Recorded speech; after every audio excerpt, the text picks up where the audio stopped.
요즘 좋은 소식이 좀 많으신 걸로 알고 있어요.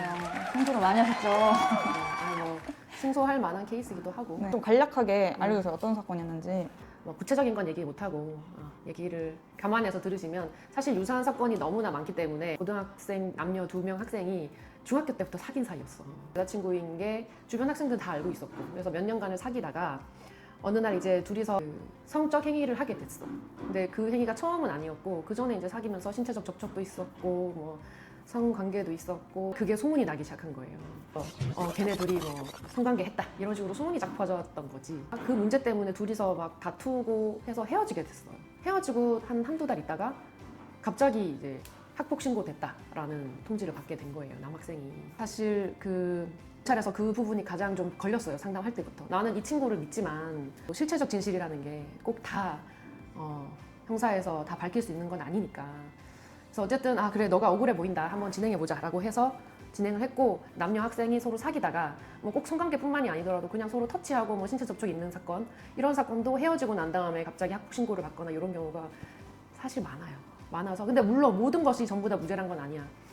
성 관련 사건은 학폭 접수가 되면 학교에서는 이걸 경찰에 수사 의뢰를 할 의무가 생겨서 피해자 측에서 수사 고소를 하지 않더라도 학폭이랑 경찰이랑 병행할 수밖에 없게 돼요. 그래서 둘 다 진행을 해야 되고, 형사가 무죄로 됐어.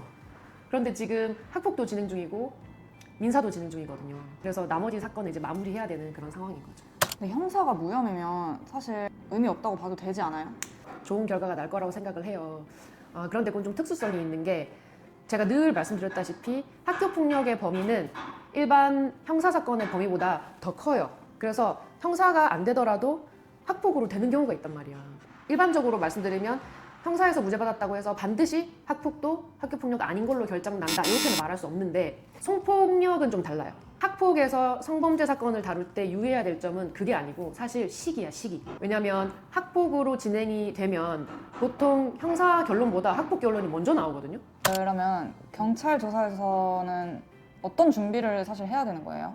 사건 접수됐다라고 전화를 먼저 받으실 거예요. 전화를 받았을 때 임의적으로 진술 안 하시는 게 가장 중요하고, 전화가 되는 순간부터 이제 수사가 시작된다고 봐야 돼요. 그럼 나가서 수사 받는 것만 수사가 아니고, 그 진술을 하기 전에 해야 되는 게 상대방이 뭐 어떤 상황을 고소를 했는지 고소장을 미리 열람을 하고 가시는 게 필수적이다. 고소장을 많이 검토를 해야 돼요. 고소 내용에 모순점은 없는지, 또 과도한 점은 없는지, 또 거짓말은 뭐가 있는지, 사실은 뭐가 있는지, 이런 것들을 다 분리 분석을 해가지고 예상 질문 같은 거를 생각하셔서 연습하고 가는 게 좋겠지. 왜냐면 동성 간에 신고를 하는 경우도 많아요? 동성 학생들끼리의 성적 접촉, 이런 신고는 좀 특징이 뭐냐면은 남학교라든지 아니면 기숙사 학교라든지. 근데 대부분 신고 내용이 유사한 게 뭐냐면 서로 뭐 어느 부위를, 엉덩이를 때린다든지 뭐 배를 툭툭 건드린다든지 서로 상호적으로 했던 것인데, 내가 한 거만 문제가 되고 상대방이 한 거는 입증할 수 없어서 뭔가 일방적인 신체 접촉이라는 그런 사례가 가장 많았던 것 같고, 이게 장난이라고 함부로 주장하면은 오히려 역공을 받을 수가 있거든요. 더 마이너스가 될 수 있기 때문에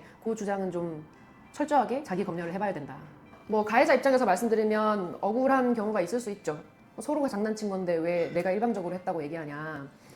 좀 억울할 수 있지만 굉장히 심각해요. 그게 강제추행이 될 수도 있는 거거든요. 근데 피해자들의 특징 중에 하나가 그 순간에는 겁을 먹어서 좀 늦게 신고하는 경우가 많잖아요. 피해자분들이 오셔서 그런 얘기를 많이 하세요. 아니 내가 먼저 물어봐. 왜 이렇게 늦게 왔냐고. 걱정 안 하셔도 돼요, 사실은. 진짜 시간적인 격차가 몇 년씩 벌어지는 그런 게 아니면은 단순히 뭐 몇 달 뒤에 신고한다고 해서 그게 신빙성이 없다고 보진 않아요.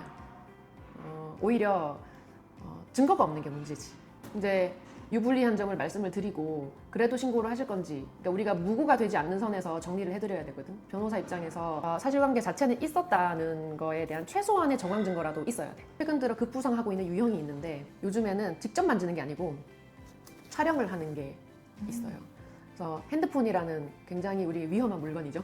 카메라 촬영에 피해자가 됐다, 혹은 카메라 촬영에 가해자가 됐다, 이런 문의가 많은데 나이들이 어려요. 특별히 각별히 유의하시고 부모님들이 집에서 이게 왜 범죄가 되는지를 교육을 좀 하셔야 될 것 같아요.